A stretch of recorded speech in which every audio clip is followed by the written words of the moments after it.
Good morning to my respected teachers and all my dear friends.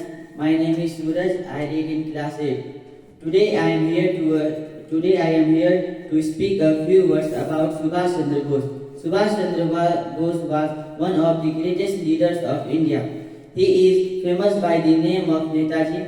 He gave up his life for his motherland. He was born on 23rd January 1897 at Odisha, at Cuttack in Odisha.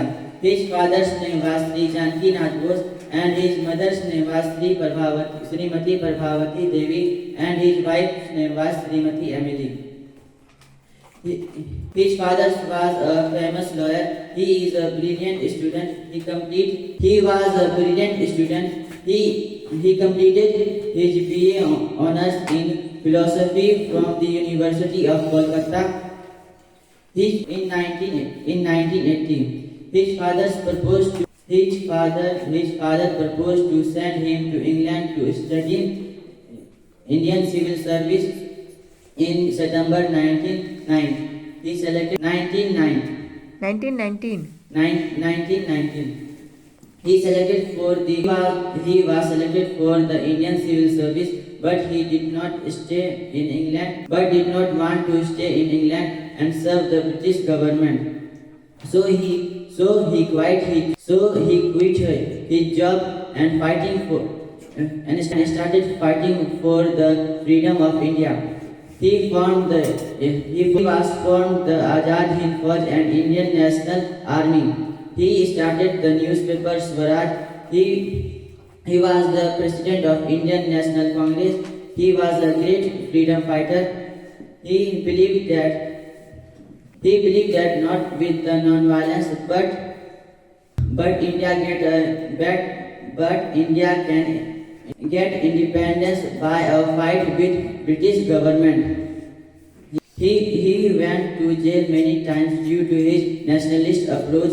He wrote the book The Great Indian Struggle 1920 to 1942 to narrate the history of the Indian independence movement. He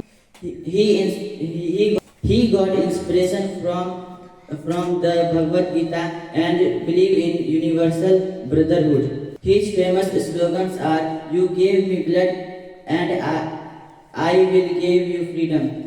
Dilli Chalo and Jai Hind. It is said that Netaji died on 18 August 1945 in a plane crash. Though he is no more in this world, at his name ever shine. Yet his name will ever shine. The government released a coin of 125 to commemorate the Netaji Subhash Chandra Bose. In 2011, he will always be counted as one of the greatest martyrs of the country. Thank you, Jai Hind, Jai Bharat.